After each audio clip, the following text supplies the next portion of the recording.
ಶುಭಂ ಕರೋತಿ ಕಲ್ಯಾಣಂ ಆರೋಗ್ಯಂ ಧನ ಸಂಪದ ಜ್ಞಾನಶಕ್ತಿ ಸ್ವರೂಪಸ್ಯ ದೀಪ ಜ್ಯೋತಿ ಪ್ರಕಾಶಿತ. ತಮ್ಮೆಲ್ಲರಿಗೂ ಕೂಡ ಮಂಗಳವಾಗಲಿ, ಶುಭವಾಗಲಿ. ಏನು ಅಪ್ಪು ಕತ್ತಲೆಗೆ ಹೋಗಿದ್ದಾನೆ, ಇದ್ರ ಮುಖಾಂತರ ಬೆಳಕಿಗೆ ಬರ್ತಾನೆ ಅನ್ನೋ ಒಂದು ಆತ್ಮವಿಶ್ವಾಸದಿಂದ ಬಂದು ಈ ಜ್ಯೋತಿಯನ್ನು ನಾನಿವತ್ತು ಇಲ್ಲಿ ಬೆಳೆಸಿದ್ದೇನೆ.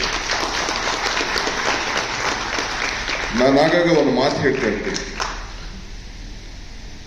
ಮನುಷ್ಯನ ಹುಟ್ಟು ಆಕಸ್ಮಿಕವಾದ್ದು, ಸಾವು ಅನಿವಾರ್ಯ, ಜನನ ಉಚಿತ, ಮರಣ ಖಚಿತ. ಈ ಹುಟ್ಟು ಸಾವಿನ ಮಧ್ಯದಲ್ಲಿ ನಾವು ಏನ್ ಮಾಡ್ತೀವಿ ಅಂತ ಬಹಳ ಮುಖ್ಯವಾದಂತ ವಿಚಾರ. ಮರಕ್ಕೆ ಬೇರು ಎಷ್ಟು ಮುಖ್ಯನೋ ಮನುಷ್ಯನಿಗೆ ನಂಬಿಕೆ ಕೂಡ ಅಷ್ಟೇ ಮುಖ್ಯ. ಅಶ್ವಿನಿಯವರು ಹೇಳ್ದಂಗೆ ಹೊಸ ಯುಗಕ್ಕೆ ಹೊಸ ವಿಚಾರವನ್ನ ತೆಗೆದುಕೊಂಡು ಹೋಗ್ಬೇಕು. ನಾನು ಬೆಳೆದು ಬಂದಂತ ಹಾದಿನ ಬಲಿಷ್ಠವಾಗಿ ಬೆಳೆಸಬೇಕು ಅನ್ನೋದು ಏನು ಪುನೀತ್ ಅವರಿಗೆ ಒಂದು ದೃಢವಾದಂತ ನಂಬಿಕೆ, ಸಂಕಲ್ಪ ಇತ್ತು. ಅದಕ್ಕೆ ಇವತ್ತು ಏನು ಈ ಹ್ಯಾಪ್ ಮಾಡಿದ್ದಾರೆ. ಅವರು ಒಂದು ಮಾತು ಹೇಳಿದ್ರು, ಬಹುಶಃ ಎಷ್ಟು ಜನಕ್ಕೆ ಅರ್ಥ ಆಯ್ತು ಅನ್ನೋ ಗೊತ್ತಿಲ್ಲ ನನಗೆ. ಈ ಸ್ಯಾಂಡಲ್ವುಡ್ ಚಿತ್ರರಂಗದ ಲೋಕದಲ್ಲಿ ಇರುವಂತ ಎಲ್ಲರಿಗೂ ಕೂಡ ಒಂದು ಜಾಗ ಅಂದ್ರೆ, ನಾನು ಮುಂದಕ್ಕೆ ಏನಾದ್ರು ನಾನು ಆಕ್ಟ್ ಮಾಡಬೇಕು ಅಂತ ಇದ್ರೆ ನಾನಿಲ್ಲಿ ನನ್ನ ಇನ್ಫಾರ್ಮೇಶನ್ ನಾನು ರೆಡಿ ಇದ್ದೀನಿ ಆಕ್ಟ್ ಮಾಡ್ಲಿಕ್ಕೆ ಅಂತ ನಾನು ಒಪ್ಕೊಳ್ಬೋದು ಅಲ್ವಾ, ಇಲ್ಲಿ ಮಾಡ್ಬೋದು. ಸೊ ನಿಮ್ಗೆ ಇಷ್ಟ ಆಯ್ತು ಅಂದ್ರೆ ನನ್ನ ಪಿಕಪ್ ಮಾಡ್ಬೋದು, ಕರಿಬೋದು. ನನ್ನ ಬನ್ನಿ ಡಿ ಕೆ ಅವರೇ ಬನ್ನಿ ಆಕ್ಟ್ ಮಾಡಿ ಅಂತ ಅಂದ್ಬಿಟ್ಟು ಕರಿಬೋದು. ನಾನು ಸಂಗೀತ ಕಟ್ಟಿ ನೀನು ಆಡ್ಬೇಕಾದ್ರೂ ನೆಕ್ಸ್ಟ್ ಇಲ್ಲಿಗೆ ಬಂದು ಹೇಳ್ಬೋದು, ನಾನು ರೆಡಿ ಇದ್ದೀನಿ, ಯಾವ್ದಾದ್ರು ಆಡ್ತೀನಿ ಅಂತ ಹೇಳಿ ಸಂಗೀತ ಕಟ್ಟಿನೂ ಇಲ್ಲಿ ಆಡ್ಬೋದು. ಅಂದ್ರೆ ಯಾರು ಎಲ್ಲಿ ಉಳಿಕೊಂಡು ಹೋಗುವಂತ ಸಂದರ್ಭ ಇಲ್ಲ. ಇವತ್ತಿನ ಜಗತ್ತಿನಲ್ಲಿ ಎಲ್ಲ ಕೂಡ ಈ ಆ್ಯಪ್ನಲ್ಲಿ ನನಗೂ ಬಹಳ ಜನ ಬೇರೆ ಬೇರೆ ರಾಜ್ಯದ ಅನೇಕ ಈ ಚಿತ್ರರಂಗದವರೆಲ್ಲ ಪರಿಚಯ ಇದ್ದಾರೆ. ಈ ರೀತಿ ಯಾರು ಆಲೋಚನೆ ಮಾಡಿರಲಿಲ್ಲ. ಈ ಆಲೋಚನೆಯನ್ನ ಸಮರ್ಥವರು ಮಾಡಿ, ಅದು ನನ್ನ ಸ್ನೇಹಿತನ ಹೆಸರಿನಲ್ಲೇ ಇದನ್ನ ಮಾಡಿರೋದು. ಪುರಂದರದಾಸರು ಒಂದ್ ಕಡೆ ಒಂದು ಮಾತಾಡ್ತಾರೆ, ಇದು ಭಾಗ್ಯ, ಇದು ಭಾಗ್ಯ, ಇದು ಭಾಗ್ಯವಯ್ಯ, ಪದುಮನಾಭನ ಪಾದ ಭಜನೆ ಪರಮ ಸುಖವಯ್ಯ ಅಂತೇಳಿ. ಹಂಗ ಬಂದು ನಾನು ಅಪ್ಪು ಆಪ್ನ ಉದ್ಘಾಟನೆ ಮಾಡಿ ಇದನ್ನು ಪ್ರಾರಂಭ ಮಾಡಿರೋದೇ ಇದು ನನ್ನ ಭಾಗ್ಯ, ನನ್ನ ಭಾಗ್ಯ, ನನ್ನ ಭಾಗ್ಯ ಅಂತೇಳಿ ನಾನು ಭಾವಿಸ್ಕೊಂಡಿದ್ದೇನೆ. ಇದೊಂದು ಹೊಸ ಲೋಕಕ್ಕೆ ಚಿತ್ರರಂಗವನ್ನ ತೆಗೆದುಕೊಂಡು ಹೋಗ್ಲಿಕ್ಕೆ, ಆಶೀರ್ವಾದ ಮಾಡಲಿಕ್ಕೆ ಬಂದಂತ ಎಲ್ಲ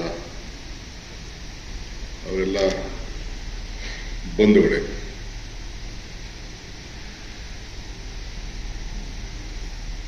ಇದೊಂದು ವಿಶೇಷವಾದಂತ ಚಿಂತನೆಗೆ ಸಮರ್ಥರವರು ಇವತ್ತಿನ ಕಾಲಘಟ್ಟಕ್ಕೆ ನನ್ನೆಲ್ಲ ತೆಗೆದುಕೊಂಡು ಹೋಗ್ತಾ ಇದ್ದಾರೆ. ನಾನು ಒಂದು 2 ತಿಂಗಳ ಹಿಂದೆ ಟೆಕ್ ಸಮಿಟ್ ಪೂರ್ವವಾಗಿ ಸಿಇಒಗಳನ್ನ ನಾನು, ಮುಖ್ಯಮಂತ್ರಿಗಳು ಮತ್ತು ನಮ್ಮ ಪ್ರಿಯಾಂಕ್ ಖರ್ಗೆ ಅವರು ಆಹ್ವಾನಿಸಿದ್ದಾರೆ. ಇಡೀ ನಮ್ಮ ಭಾರತ ದೇಶದ ಒಂದು 500 ಜನ ಸಿಇಒಗಳು ಬೆಂಗಳೂರಿಗೆ ಬಂದಿದ್ರು. ಅಲ್ಲಿ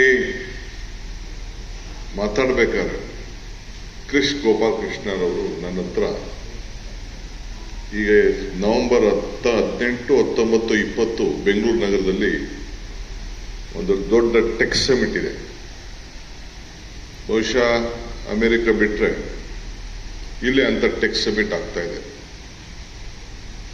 ಆಗ ಮಾತಾಡ್ಬೇಕಾದ್ರೆ ಅವ್ರು ಹೇಳಿದ್ರು, ಡಿಕೆ ಇದೊಂದು ದೊಡ್ಡ ಪ್ರಾರಂಭ ಮಾಡಿದ್ದೀರಿ, ಮುಂದಕ್ಕೆ ಈ ಜಗತ್ತಲ್ಲಿ ಉಳ್ಕೊಳ್ಳೋದು ಒಂದೇ ಒಂದು ವಿಚಾರ. ಕಂಪ್ಯೂಟರ್ ಬಂದಾಗ ಉದ್ಯೋಗ ಹೋಗ್ತದೆ ಅಂತೇಳಿ ಬಾಯಿ ಬಂದಾಗೆ ಬೈತಾ ಇದ್ರು. ಈಗ ಮೊಬೈಲ್ ಬಂತು, ಬೇರೆ ಬೇರೆ ಎಲ್ಲ ಹೊಸ ಎಲ್ಲ ಬಂದ್ಬಿಟ್ಟಿದೆ. ಈಗ next AI is the future. So ಎಲ್ಲ ನಮ್ಮಲ್ಲಿ ಬೆಂಗಳೂರು ನಗರದಲ್ಲಿ 25 ಲಕ್ಷ ಇಂಜಿನಿಯರ್ಸ್ ಇದ್ದಾರೆ, ಕಂಪ್ಯೂಟರ್ ಇಂಜಿನಿಯರ್ಸು. ಅದರಲ್ಲಿ ಸುಮಾರು 2 ಲಕ್ಷ ಜನ ಫಾರಿನರ್ಸ್ ಬಂದು ಕೆಲಸ ಮಾಡ್ತಾ ಇದ್ದಾರೆ.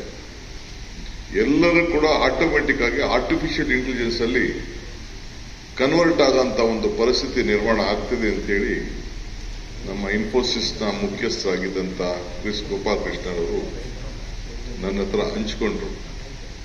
ಇದು ನನ್ನ ತಲೆಯಲ್ಲಿತ್ತು.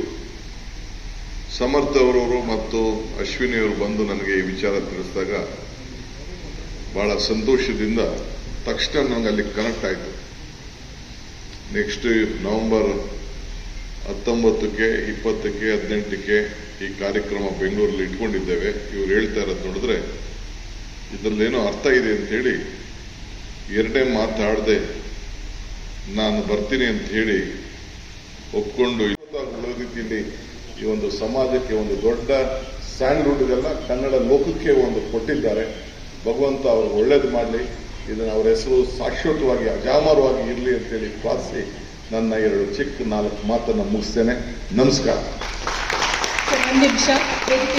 ಹೆಚ್ಚಿನ ವಿಡಿಯೋಗಳಿಗೆ ಪ್ರತಿಧ್ವನಿ ಯೂಟ್ಯೂಬ್ ಚಾನೆಲ್ ಸಬ್ಸ್ಕ್ರೈಬ್ ಮಾಡಿ, ಬೆಲ್ ಐಕಾನ್ ಕ್ಲಿಕ್ ಮಾಡಿ.